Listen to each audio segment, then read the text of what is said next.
कर्ण के पिता सूर्य और माता कुंती थी, पर चूंकि उनका पालन एक रथ चलाने वाले ने किया था, इसलिए वो सूतपुत्र कहलाए और इसी कारण उन्हें वो सम्मान नहीं मिला जिसके वो अधिकारी थे। इस लेख में आज हम महारथी कर्ण से संबंधित कुछ रोचक बातें जानेंगे। कर्ण द्रौपदी को पसंद करता था और उसे अपनी पत्नी बनाना चाहता था। साथ ही द्रौपदी भी कर्ण से बहुत प्रभावित थी और उसकी तस्वीर देखते ही यह निर्णय कर चुकी थी कि वह स्वयंवर में उसी के गले में वरमाला डालेगी। लेकिन फिर भी उसने ऐसा नहीं किया। द्रौपदी और कर्ण दोनों एक दूसरे से विवाह करना चाहते थे, लेकिन सूतपुत्र होने की वजह से यह विवाह नहीं हो पाया। नियति ने इन दोनों का विवाह नहीं होने दिया, जिसके परिणामस्वरूप कर्ण पांडवों से नफरत करने लगा। द्रौपदी ने कर्ण के विवाह प्रस्ताव को ठुकरा दिया क्योंकि उसे अपने परिवार के सम्मान को बचाना था। क्या आप जानते हैं द्रौपदी के विवाह प्रस्ताव को ठुकरा देने के बाद कर्ण ने 2 विवाह किए थे? चलिए आपको बताते हैं किन हालातों में किससे कर्ण ने विवाह किया था। अविवाहित रहते हुए कुंती ने कर्ण को जन्म दिया था। समाज के लांछनों से बचने के लिए उसने कर्ण को स्वीकार नहीं किया। कर्ण का पालन एक रथ चलाने वाले ने किया, जिसकी वजह से कर्ण को सूतपुत्र कहा जाने लगा। कर्ण को गोद लेने वाले उसके पिता आदित्य चाहते थे कि कर्ण विवाह करे। पिता की इच्छा को पूरा करने के लिए कर्ण ने रुशाली नाम की एक सूतपुत्री से विवाह किया। कर्ण की दूसरी पत्नी का नाम सुप्रिया था।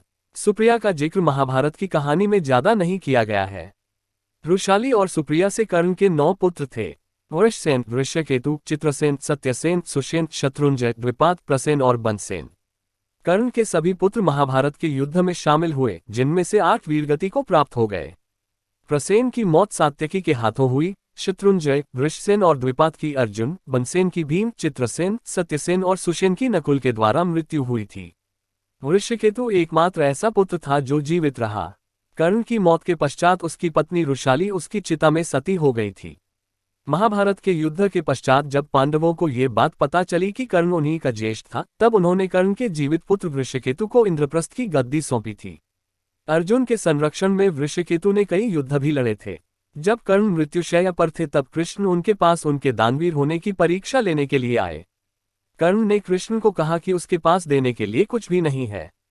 ऐसे में कृष्ण ने उनसे उनका सोने का दांत मांग लिया। कर्ण ने अपने समीप पड़े पत्थर को उठाया और उससे अपना दांत तोड़कर कृष्ण को दे दिया।